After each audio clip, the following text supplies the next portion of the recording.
Welcome to Best Binocular Reviews. My name's Jason.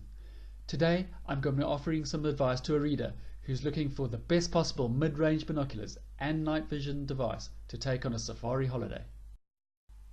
Rodrigo from Brazil asks, I am looking for a solution that helps me during my stay on a safari in South Africa. I would like to be able to view wildlife during the day and at night time. Thus, ideally I would like a single all-purpose day and nighttime binocular, but my research suggests that there's no such device that will produce acceptable results. Can you comment on this for me, please?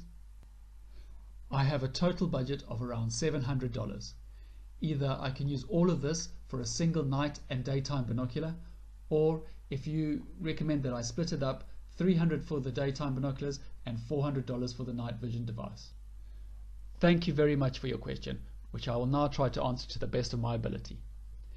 Firstly, you are completely right.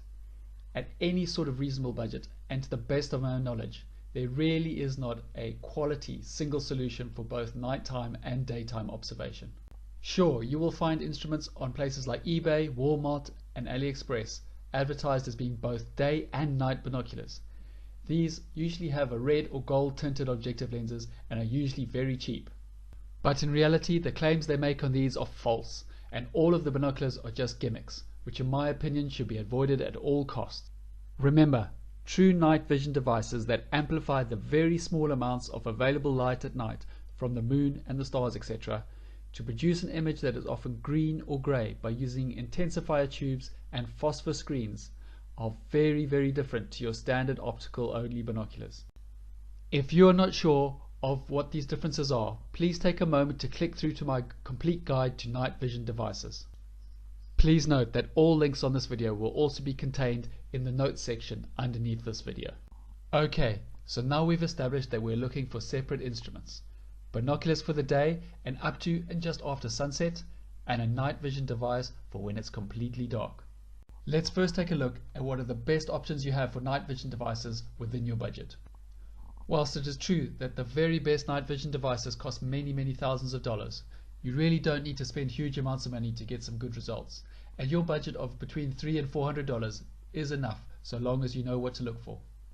Firstly, for me, the first choice to be made is, do you opt for a monocular or a night vision binocular? Remember, a monocular is basically half a binocular, and thus not only are they much less bulky and more lightweight, and thus easier to take on a safari holiday, but for the same level, a night vision binocular is also considerably cheaper than a pair of night vision binoculars. So, at your budget, the first recommendation I would make is, rather than getting a fairly low quality night vision binocular, I would highly suggest getting a much higher specification binocular for the same price. The next choice you have to make is, do you go for a conventional night vision device or a digital one? Conventional NV devices use intensifier tubes and phosphor screens. And whilst it is true that the very best Gen 2 and Gen 3 NV devices use this conventional system to get a really high quality image in very dark conditions, remember that there are no street lights etc. in the bush, you need to spend quite a bit more than your mid-level budget allows. However, there is another option. Within your budget of under $400, digital night vision devices can and actually do perform as well, if not even better, than most conventional Generation 1 devices. What is more, I have actually tested and reviewed a number of digital NV products that even equal Generation 2 devices. As well as this, you also get the added advantage in that many digital night vision binoculars and binoculars come with recording capabilities, which on safari is ideal. Thus, if you have a budget of under $400 and you're looking for the ideal night vision device for safaris and travel, my suggestion is that you stay away from binoculars and conventional night vision devices, rather opt for digital night vision binoculars. So, taking into account what we have already discussed, and based on your budget of under $400, here are a couple of devices that I have fully tested and reviewed and which I feel would be ideal for your safari holiday. Whilst the Lunar Optics LN DM50 HRSD night vision recorder won't win any awards for the most snappily named night vision device ever, it has won the award for the best night vision device of 2015. Since then it has been updated and is thus still a leading night vision product today. For more information, please click through to my full review in the notes section below. Next is the unique design of the Night Owl iGen 2020 Night Vision Monocular. Also an award winner, but this time way back in 2013. The Night Owl iGen has also been updated and is thus completely up to date and current today.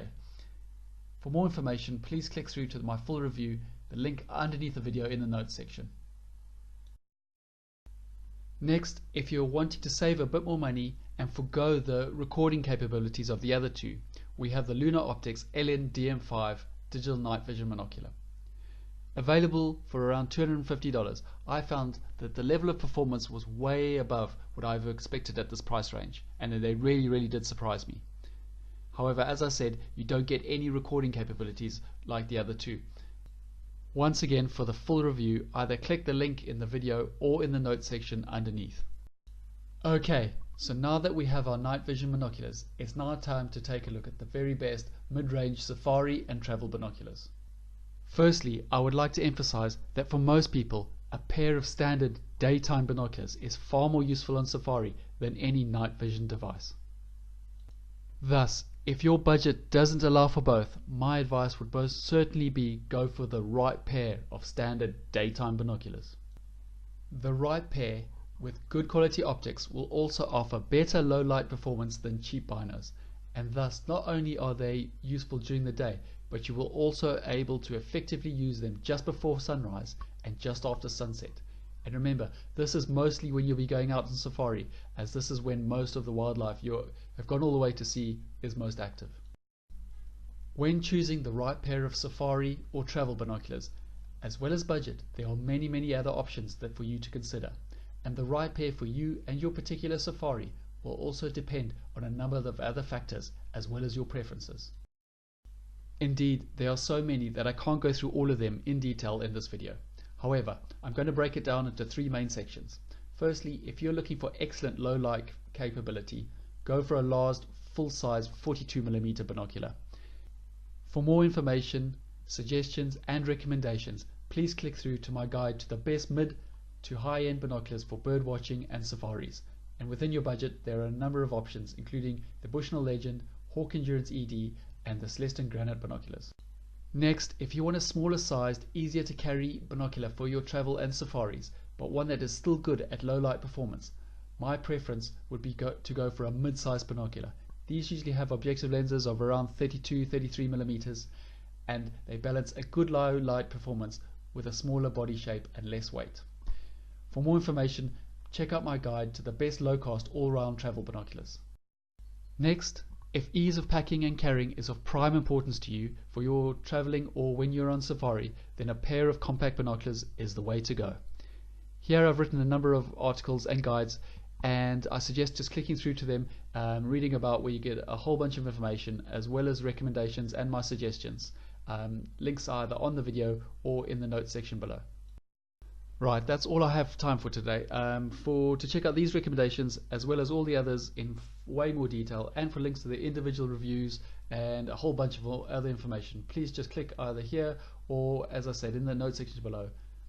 Until next time, thanks for tuning in and goodbye.